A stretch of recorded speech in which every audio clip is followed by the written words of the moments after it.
March 27th, LA County ordered all beaches closed. CDC is announcing the first instance of person-to-person spread of the new coronavirus in the United States. We all know why this beach is empty today. On the other side of the Pacific Ocean is China.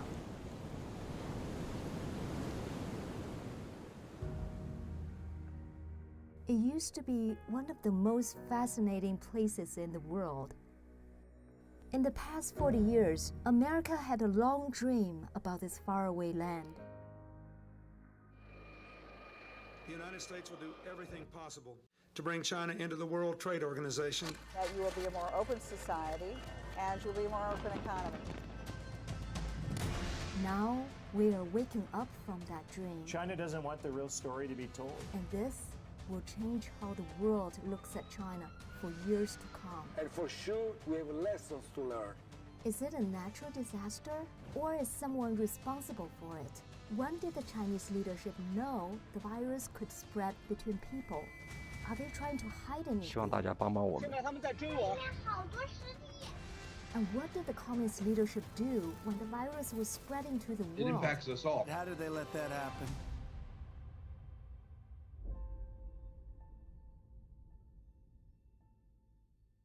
My name is Simone Gao.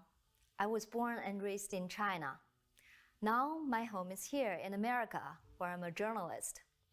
We have to get to the bottom of this, because millions of families deserve to know the truth. We need to have a clear view of what really happened. This way, future generations can be free of this disease, both physically and spiritually.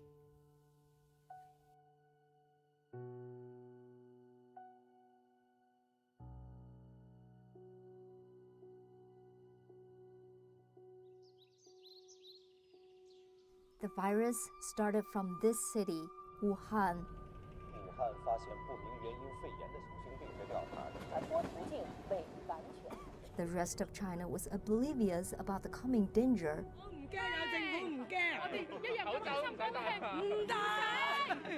Until this date. 9:50 p.m., Monday, January 20th, 2020. Millions of the Chinese people were shocked when they watched this on CCTV.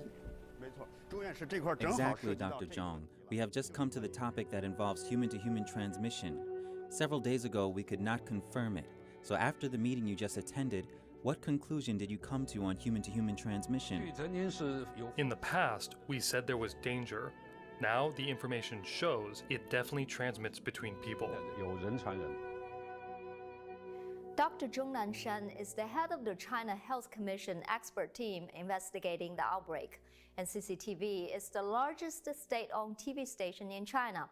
This was the first time China officially acknowledged that the virus could spread among humans. The question is, when did the Chinese Communist Party, or CCP, know about it?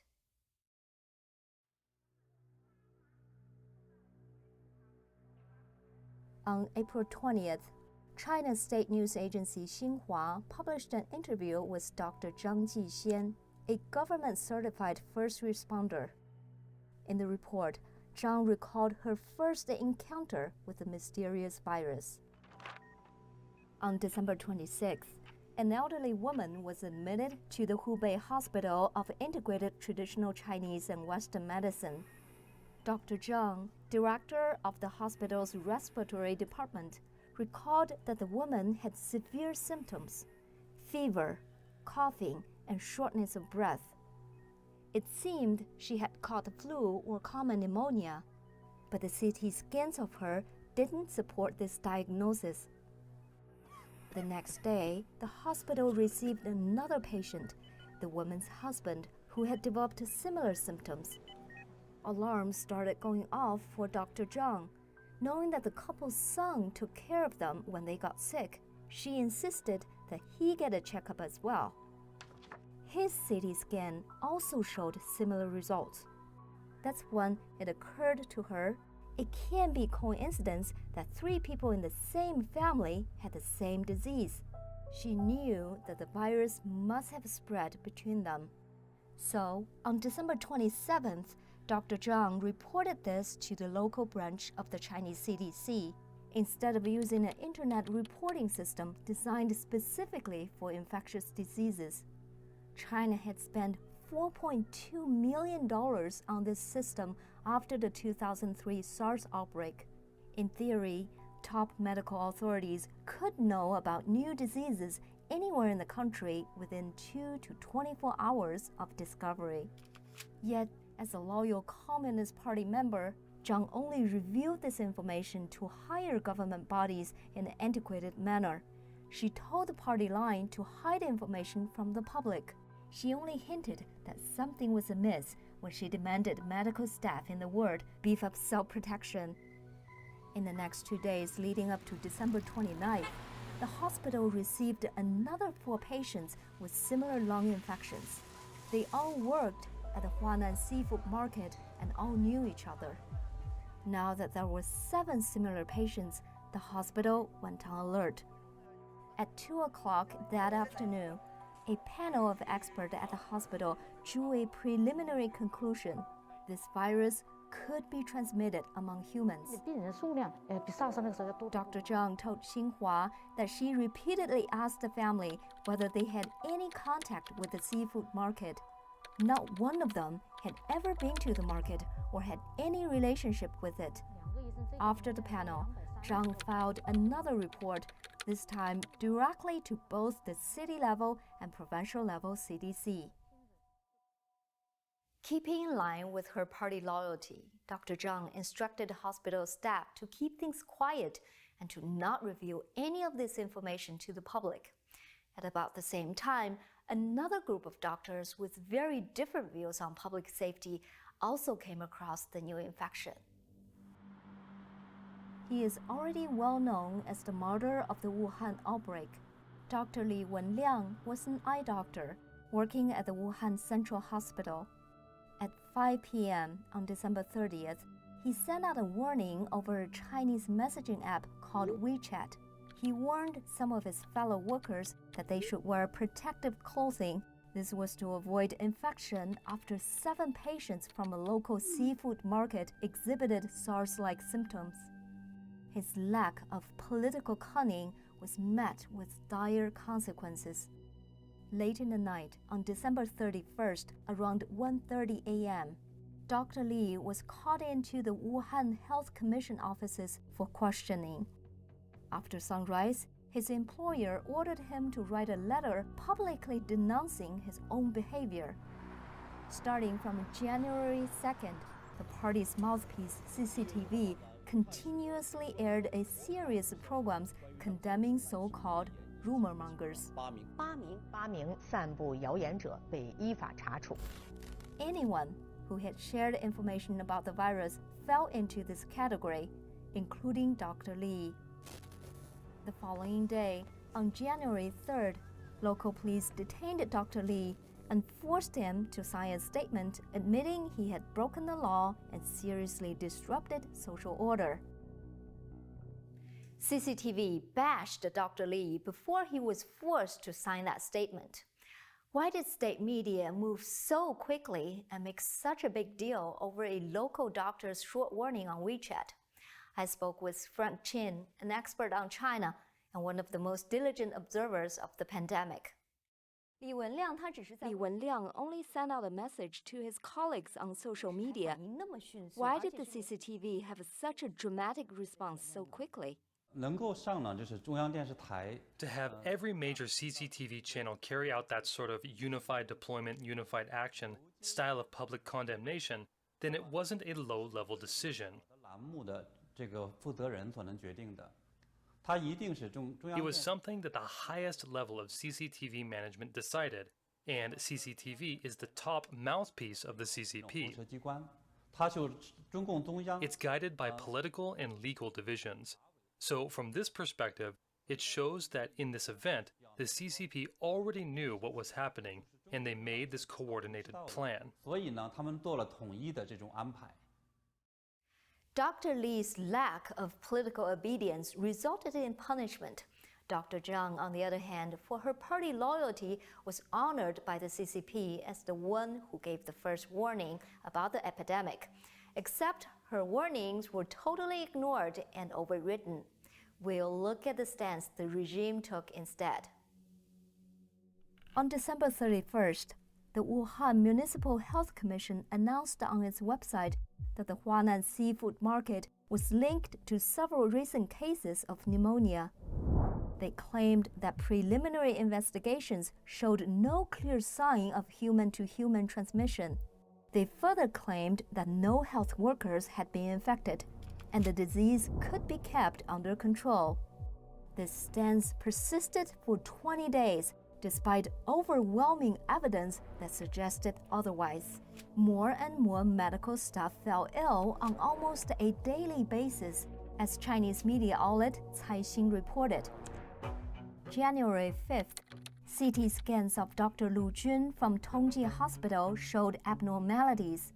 The Wuhan Health Commission declared there were no clear human transmission and no doctors infected. January 6th, CT scans of a doctor from Wuhan Xinhua Hospital showed infection. His hospital required staff not to spread rumors. January 7th, Dr. Lu Jun was confirmed with a COVID-19 infection.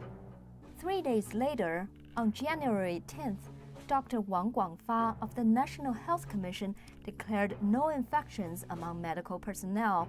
The Wuhan Health Commission repeated this on the following day.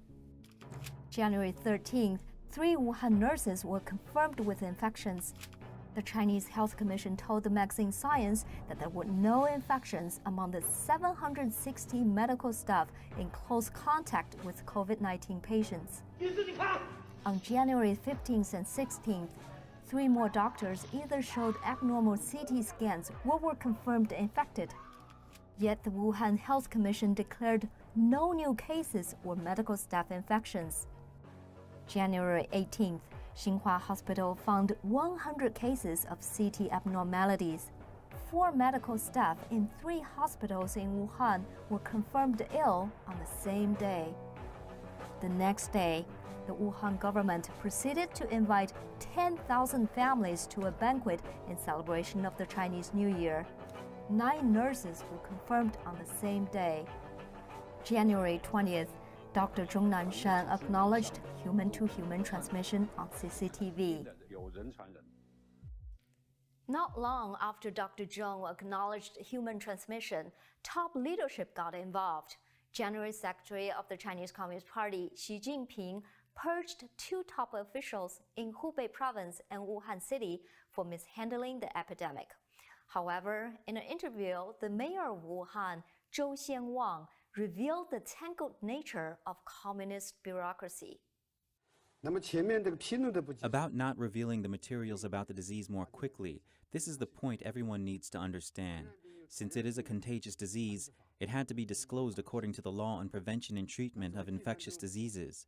As a provincial government, we have to be authorized to disclose the information.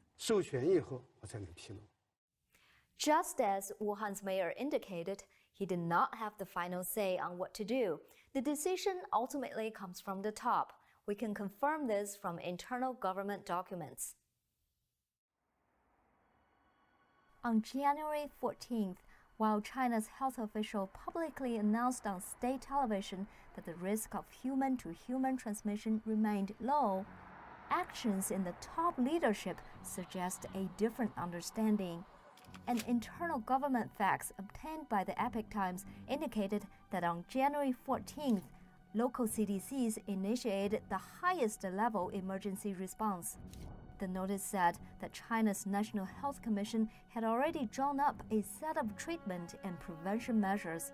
They were in the process of passing them on to local health agencies. Some measures clearly indicate that Chinese top leadership knew the disease could spread between people well before the CCP publicized this information. For example, the document ordered hospitals to train staff on preventative measures and take steps to stop the disease from spreading among medical workers. But there's more. The Chinese military knew about the outbreak even before the Chinese CDC issued the prevention measures. This can be seen in these internal documents from the Naval Engineering University. The January 2nd document ordered the university's security department to monitor visitors who were suspected of being infected with an unknown pneumonia originating from Wuhan. It further states that this order is to follow a Naval Engineering Department instruction, Series number 298, issued in 2019. The earliest and most accurate intelligence came from the Chinese military. The Naval Engineering University producing documents like these implicates the Chinese military. They very likely knew about the outbreak and transmissibility in December 2019 or even earlier. All these instructions were marked internal. Some specifically say not to be spread on the internet and not to be publicly disclosed. And so it stayed that way. The CCP kept the 1.4 billion people of China unaware of the danger of this virus for at least 20 days, and the timing couldn't have been worse.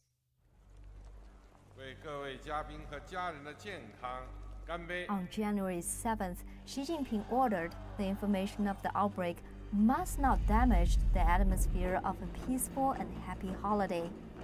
And what holiday atmosphere was that?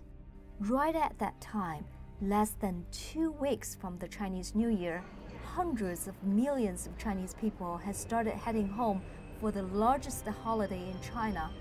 Trains, buses, and flights were packed. After all, it is the largest human migration on the planet. In Wuhan, the 10,000 people family banquet is still yet to happen, while 5 million people were leaving the city for destinations around the world.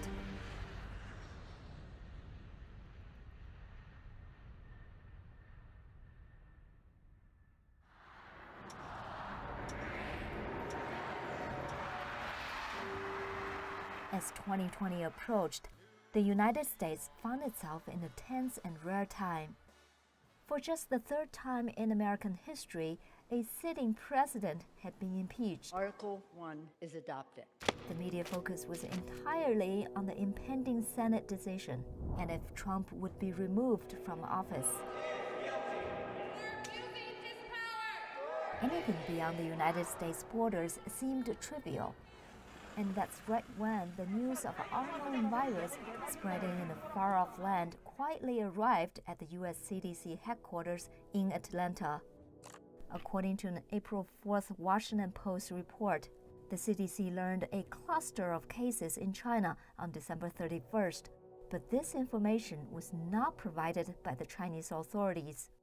In fact, it wasn't until January 3rd when CDC Director Robert Redfield received a call from a counterpart in China. The Chinese CDC told Redfield that the mysterious illness had been spreading inside Wuhan. We inquired about the details of that phone call to the CDC, particularly when the Chinese CDC told the U.S. that the virus could spread between people. The CDC did not respond. The rest of the world began to know something was going on inside Wuhan by mid-January. But the world wasn't told the severity. On January 14th, the WHO began echoing the Chinese government's stance of no clear evidence of human-to-human transmission. It's very clear right now that we have no sustained human-to-human transmission. It also recommended no travel bans. The WHO maintained its position about the unverified or limited nature of human-to-human transmission until January 23rd, 3 days after China publicly confirmed such transmission. Meanwhile, in the United States, on January 18th, President Trump was finally substantially briefed by health officials about the coronavirus. He had been receiving intelligence briefings before that, tracking the spread of the virus in China and later in other countries. According to the Post, the briefings did not predict when the virus might land on U.S. shores. It also did not recommend particular steps that public health officials should take. It did, however, warn that Chinese officials appear to be minimizing the severity of the outbreak. 1 week after that briefing, President Trump placed a travel ban on China. His ban was one of the first in the Western Hemisphere. Lives are at stake. This is not a time for Political opponents criticized him for overreacting and being racist for banning Chinese travelers. Only history has proven that this move was neither excessive nor early enough, after all. According to Veriflight, an aviation data company based in China, by mid-January, about 4,000 people had already entered the United States directly from Wuhan. In January alone, about 381,000 travelers flew directly from China to the United States. What's even more worrying is that after China locked down internally, outbound traffic from China did not slow down. On January 23rd, Wuhan was the first to fully lock down. All the remaining provinces in China followed suit before February 10th. Under the total lockdown, Chinese people could not travel domestically, but were still allowed to go abroad. In fact, while implementing strict domestic quarantine measures in February, the Chinese regime kept reassuring the world that the outbreak was fully under control, and it continued to encourage international travel from Chinese cities. Chinese state media Xinhua confirmed this on February 6th. They reported that 2 days earlier, the Civil Aviation Administration required Chinese airlines to continue flying international routes to nations that had no travel restrictions. On February 3rd, the WHO once again parroted China at the opening of the agency's executive board meeting. Director General Tedros supported China's assertion that all was well for international travel. There is no reason for measures that unnecessarily interfere with international travel and trade. We call on all countries to implement decisions that are evidence-based and consistent. WHO stands ready. According to Veriflight, scheduled international flight services from China did not face a significant drop-off until March 30th, while scheduled domestic travel was severely limited as early as February 9th. Why did the CCP conceal the truth about human transmission, then allow Chinese people to travel abroad? Did they want to spread the virus to the entire world? The CCP always takes its political power as the most important thing. It also takes economic operations as extremely important, since economic operations guarantee social stability inside China, and thus guarantees its political power.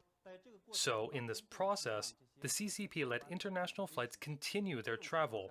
That way, it could give the world a false appearance of stability, guaranteeing multinational companies would stay inside China. And to the whole world, the CCP gave people the false impression that it could control the epidemic and the situation. That was to avoid all of its foreign investment from vanishing and all of its businesses going into upheaval.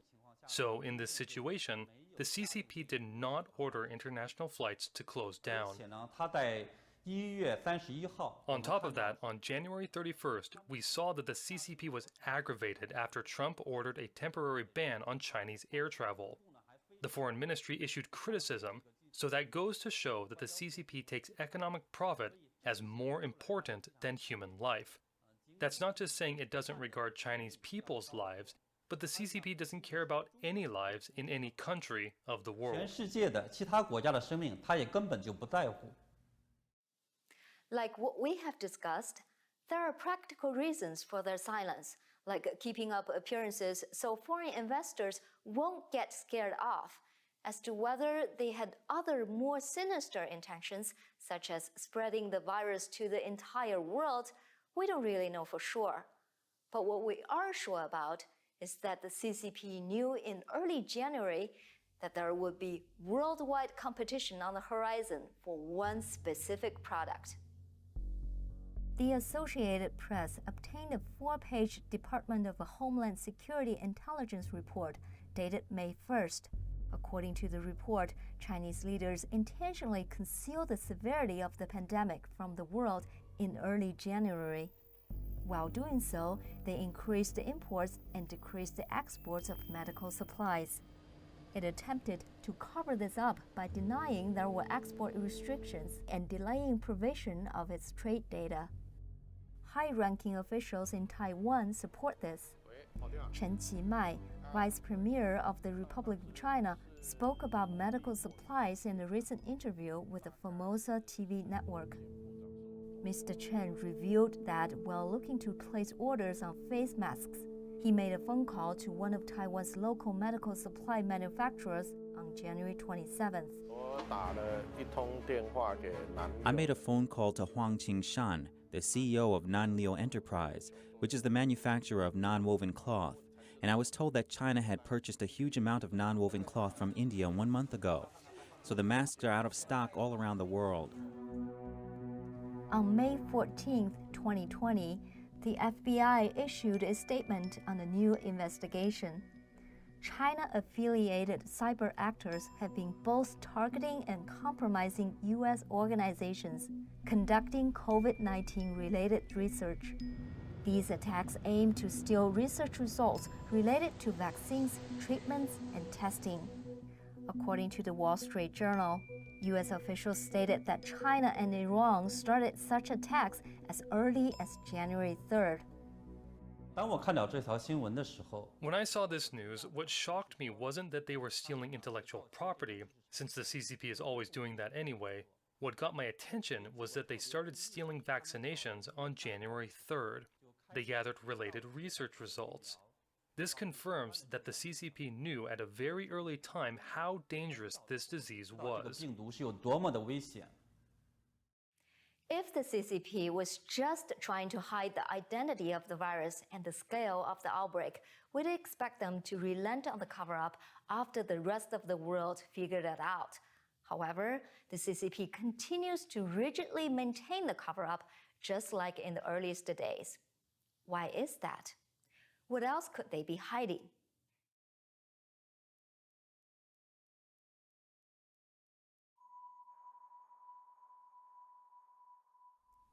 Christmas Eve. It was just a normal working day in Guangzhou, a sprawling port city northwest of Hong Kong on the Pearl River. On that day, Vision Medicals, a genetic technology company, made a critical discovery. They received a fluid sample from a patient in Wuhan. That sample contained a SARS-like coronavirus that was similar to the 2003 SARS virus. 81% similar, to be precise. Time was of the essence to get the information out. On December 27th, the lab relayed the test results to the Wuhan Central Hospital over the phone. They also shared the near-complete gene sequence with the Institute of Pathology and Chinese Academy of Medical Sciences. In internal company messages, researchers described the virus as a bat-like SARS coronavirus. On the 29th and 30th, Vision Medical's researchers went to Wuhan in person to report their findings. They exchanged all their analysis results with the leaders of the Wuhan Central Hospital and the Wuhan Disease Control Center. The following day, on January 1st, one of the lab researchers received a phone call from a Hubei Provincial Health Commission official. The official gave the following orders. Existing lab samples must be destroyed. The lab was forbidden from studying new samples from Wuhan. Any existing analysis, papers, or data cannot be shared to the outside world. Finally, any future findings must only be reported to the government. Then, on January 3rd, another lab outside of Wuhan received samples from Ground Zero. The Shanghai Public Health Clinical Center began sequencing the genome. 2 days later, on January 5th, the clinical center finished the sequence, confirming a new form of SARS that had never been seen before. The clinical center reported this to both the Shanghai and National Health Commissions. They reported the disease was similar to SARS, suspected it was airborne, and recommended that public areas undertake safety measures to control the spread. But, just like the doctor's warnings from before, both government entities seemingly ignored the information and warnings.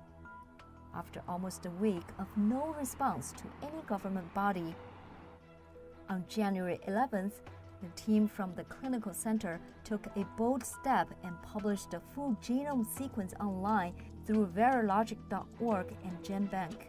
This was the first time the rest of the world could see the full virus genome.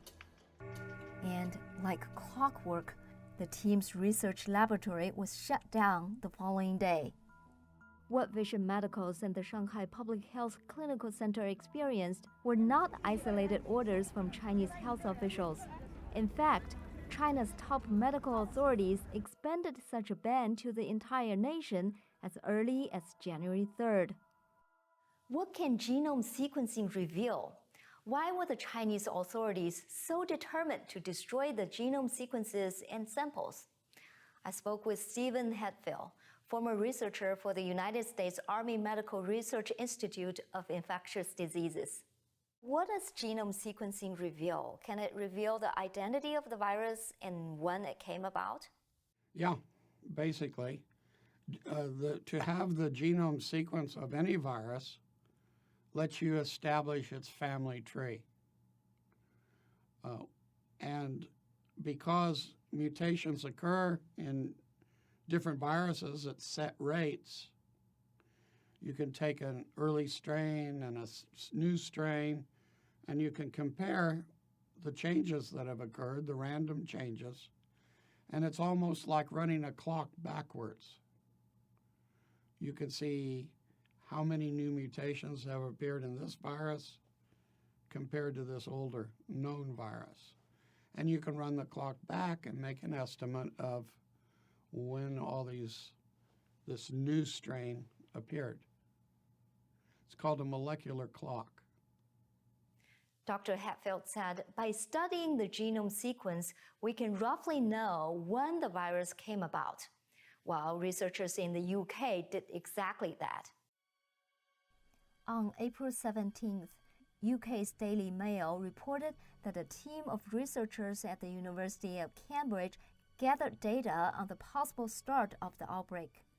Their analysis concluded that the spread began at some point between September 13th and December 7th. On May 5th, Science Direct published a paper by a group of UK and French scientists focusing on phylogenetic research, which observes the development of specific organisms. Their estimates suggest that the pandemic started sometime between October 6th and December 11th. Coincidentally, on May 9th, the London-based NBC News verification unit reported private analysis that fit into that time frame. The report indicated there was no publicly available cell phone activity in a high-security portion of the Wuhan Institute of Virology from October 7th through October 24th, 2019. They suggested that there may have been a hazardous event sometime between October 6th and 11th. The report says during this time, it is believed that roadblocks were put in place to prevent traffic from coming near the facility. We looked into the traffic reports in Wuhan during that time period. Since the Military World Game took place in Wuhan from October 18th to the 27th, the local government locked down a mountain called Bafenshan, right in the backyard of the Wuhan Virology Lab. However, the lockdown dates did not match up with the reported dates of no cell phone activity. Therefore, it's unlikely that the game influenced the cell phone activity in the area. If there is evidence of a lab shutdown, it would bolster theories that China made a terrible mistake, as President Donald Trump indicated. In fact, the State Department received warnings from the U.S. Embassy staff in 2018 that the Wuhan Institute of Virology had lacked security and severe shortages of properly trained technicians. The Chinese had previously even asked for American help in that regard. So does that make an accidental leak from the lab feasible? So far, we haven't found any hard proof of either a lab shutdown or that the virus was mistakenly leaked from the lab. But we must explore this direction, simply because the Chinese leadership has revealed that something was wrong with Chinese laboratories.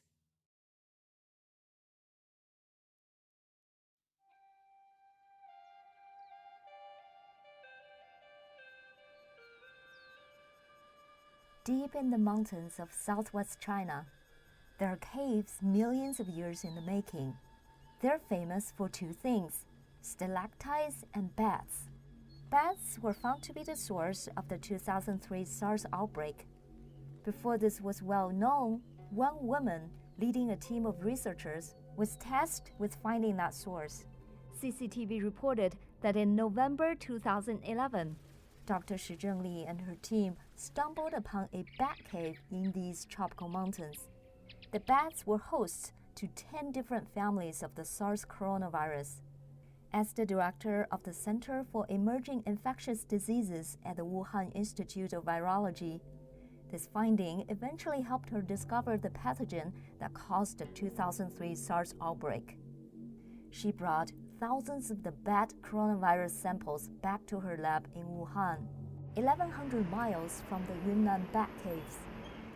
Then, when the 2019 outbreak started, Dr. Shi swore on her life that the virus did not come from the lab. Her argument was that none of the genome sequences of the bat coronaviruses in her lab matched that of the COVID-19. However, two things cast a doubt on Dr. Shi's pledge. First is what has been revealed about China's biolabs in general. And second is what happens at the Wuhan Institute of Virology specifically. What are Chinese biolabs really like? I asked Dr. Shang Lin, former lab director of the viral disease branch of the Walter Reed Army Institute of Research. He also used to work at virology labs in China. The key issues here is about lab safety and management practice for lab or animal facilities at the biosafety level 3 or 4. That's the P3 and P4 lab, especially in terms of the protection measures for lab technicians or the disposal procedures for animal corpse. And we know China has been very aggressive for the last 20 years to build up P3, P4 lab. And right now China has about 40 P3, P4 labs nationwide. And we even see new plans to build up more P3, P4 labs after the COVID-19 outbreak. So this is of a huge concern.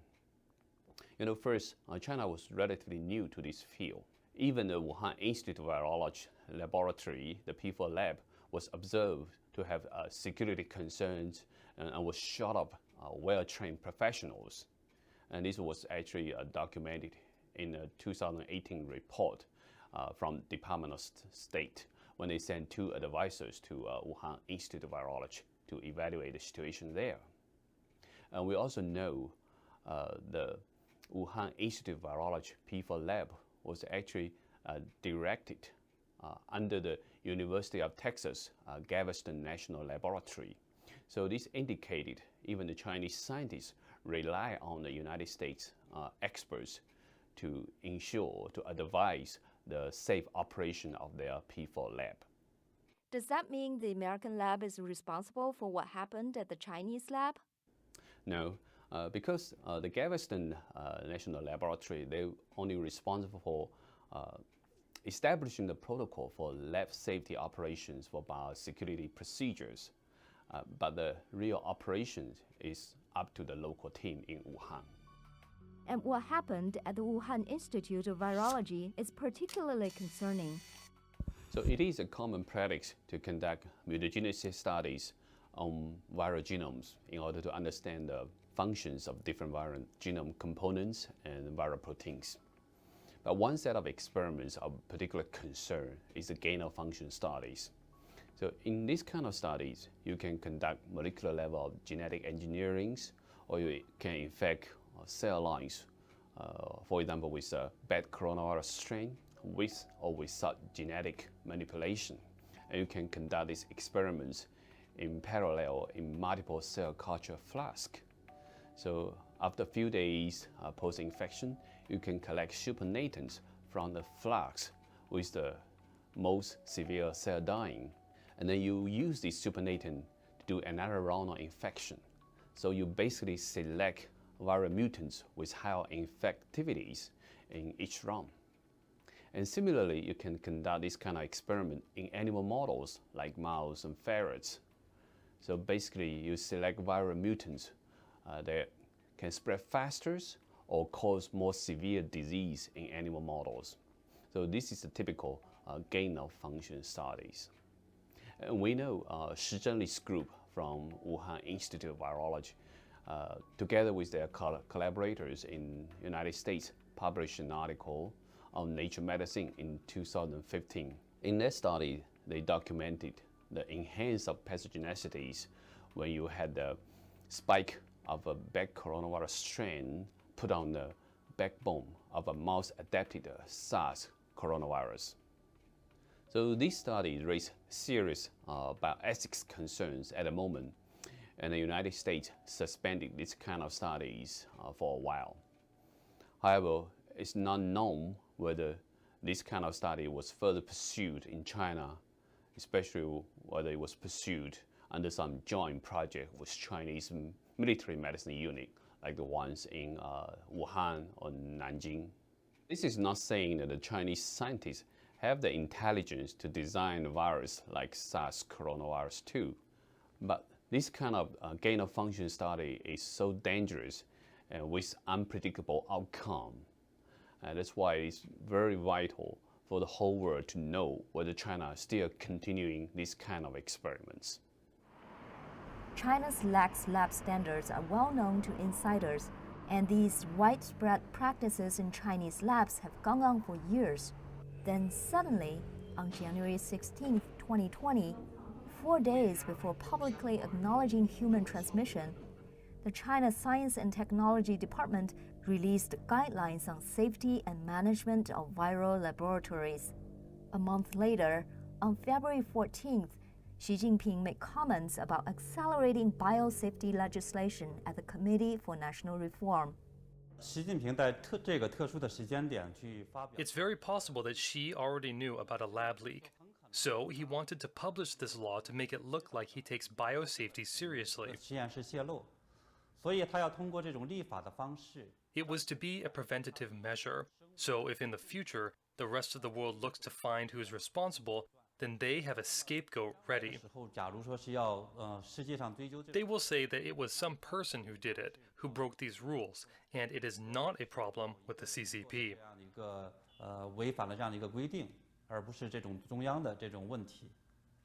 The Chinese leadership not only banned research on the origin of the virus inside China, but they also continue to deny access to foreign experts. This has gone on for months. All the important evidence may now be gone or destroyed. Are there simply too many tracks to cover? Can we believe anything they've told us?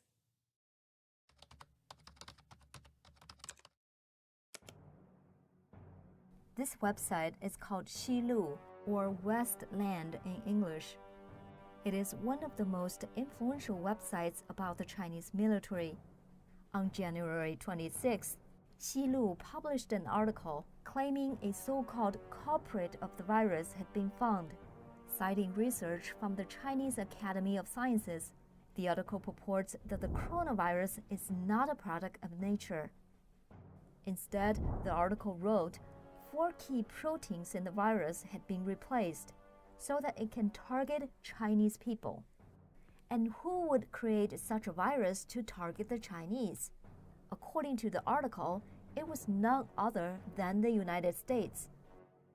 The article claimed the virus was deployed by U.S. service members while participating in the Military World Games in October 2019. Though that particular article was removed from the website in early February, the narrative of American origin has persisted. On March 12th, Chinese Foreign Ministry spokesperson Zhao Lijian republished a video of Robert Redfield addressing a U.S. congressional committee. In the clip, Redfield said some influenza deaths in the U.S. were later identified as cases of COVID-19. Referring to this clip, Zhao wrote, "The CDC was caught on the spot. When did patient zero begin in the U.S.? It might be the U.S. Army who brought the epidemic to Wuhan. Be transparent. Make public your data. The U.S. owes us an explanation." Zhao's fellow Foreign Ministry spokesman Geng Shuang later backed him up, suggesting the U.S. is hiding something. 5 months into the pandemic, the theory that the virus originated in America is still very much alive in China. In fact, if you search on China's equivalent of Google called Baidu, using the keywords "virus came from America," 66 million results come up.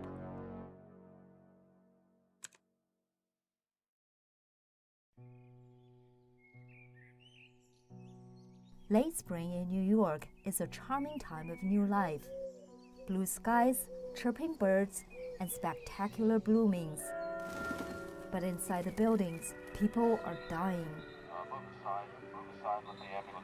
In April 2020, as New York State became the national epicenter, the daily death toll from COVID-19 peaked at 805 in a single day. As of June 26, over 124,000 people have died in the whole country, a toll that has surpassed 47,000 American deaths in the Vietnam War. The global economy slipped into a recession on a scale not seen since World War II. All right, so remind me, what type of work are you gearing towards? 33 million people have sought U.S. unemployment aid since the virus hit. The numbers are heart-wrenching. What makes it worse is that we know this could have been prevented. A study by the University of Southampton indicated that if China had taken measures to address the virus earlier, they could have prevented about 95% of the infections throughout the world. Some people say the American government, the Trump administration, is also at fault. They could have done better and acted earlier with the knowledge they had.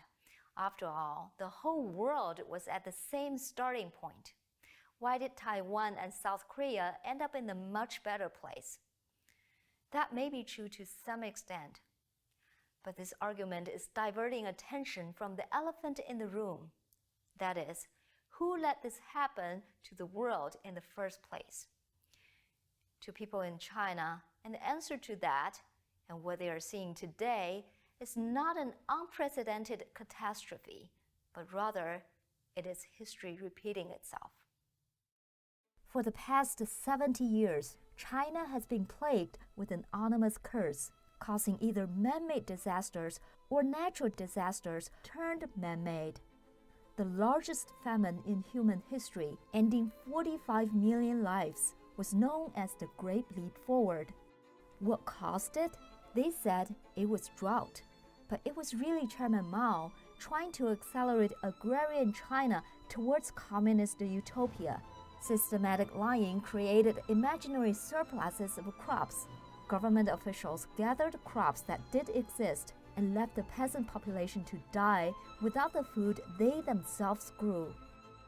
The CCP has long since covered up this disaster, as Chinese citizens know nothing of the true scale of this famine. In 1989, as blood-soaked college students were carried away on makeshift gurneys, the CCP claimed they did not fire a single shot during the Tiananmen Square massacre. They maintained that only about 200 civilians died in the turmoil. A recent declassified UK document indicates the PLA killed at least 10,000 people. Chinese students today don't even know there was ever a protest in Tiananmen.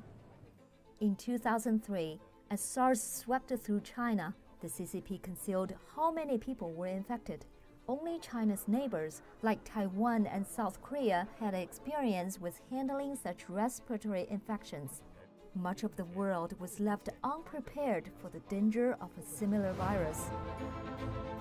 In 2008, over 87,000 people lost their lives in a magnitude 7.9 earthquake in Sichuan province. Independent investigations showed shoddy construction had caused the deaths of thousands of children.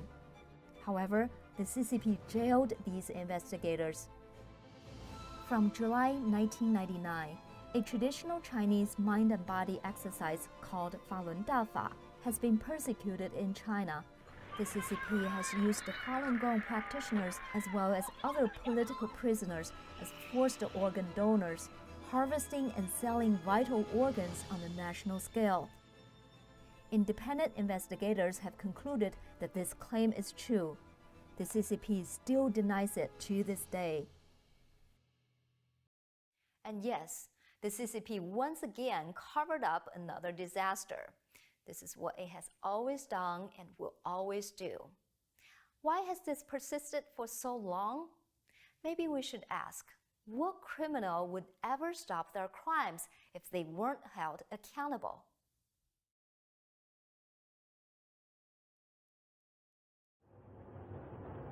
In 1989, as dried blood and tank treads were disappearing from the roads of Tiananmen Square, a secret envoy from President George H.W. Bush arrived in Beijing. He extended an olive branch to former Chinese leader Deng Xiaoping. Bush consoled Deng, saying that all the public condemnation for the massacre were nothing more than political rhetoric. Bush authorized the delivery of military supplies to China in the wake of Tiananmen. Change in our party, change in our leadership, change in our nation. President Bill Clinton campaigned that he would be tough on China. However, his tough stance quickly softened after he took office. The communist leadership mobilized a pro-China coalition within both the administration and Congress. As a result, not only were sanctions against China quickly lifted, but also Clinton helped China enter the World Trade Organization. He also granted China the status of most favored nation. Not just the political sphere, but technological and financial companies are assisting China as well. U.S. tech giants facilitated China forming into a police state with invasive surveillance. Cisco laid the foundation for China's Great Firewall, as well as an information surveillance system called the Golden Shield Project. IBM provides servers to Golden Shield Engineering. Oracle provides database services, and Microsoft provides a personal operating system. Led by JP Chase, the CCP's old friend Wall Street has channeled a huge amount of money to the Chinese Communist regime over the past 40 years. JP succumbed to nepotism when it hired children of high-ranking Chinese officials. This helped the company win billions of dollars of Chinese business contracts. Morgan Stanley investment indexes include Chinese companies that often pose a national security threat to America. Its actions have resulted in trillions of US dollars being invested in the Chinese economy. There is one particular company listed on the Morgan Stanley index that we need to single out. It's called Tencent, and it owns the Chinese social media giant WeChat. WeChat has long helped the CCP monitor dissidents. The whistleblower of this pandemic, Dr. Li Wenliang and others, were first tracked and reported on WeChat when they exposed the virus spread via this social media platform. Only reason this situation has gotten as bad as it's gotten is because the capitalists in the West, the Wall Street and the City of London, and certain corporatists, certain elites, what I call the Party of Davos, right, have basically financed the CCP and has allowed them to get technology. Those days are over. In China and America alike, we have a saying, what goes around comes around. For the past 40 years, America and the West have been in a state of willful ignorance, to put it nicely, about the CCP's crimes. Now the circumstances have forced us to face the consequences of that negligence. China has a rich history, splendid culture, and profound spiritual tradition. Lao Tzu would have been able to hold a candid conversation with Socrates about ethics and the laws of the universe. China's millennium-long tradition of revering heaven and ancestors echoes Edmund Burke's concept of an eternal society where there's a contract among the dead, the living, and the unborn. But before China revives those traditions, there must first be a decoupling between the CCP and the United States. I hope this decoupling will happen, because if it doesn't, there will be more victims among us when history repeats itself, or we ourselves will become part of the problem. Stay safe, and God bless America.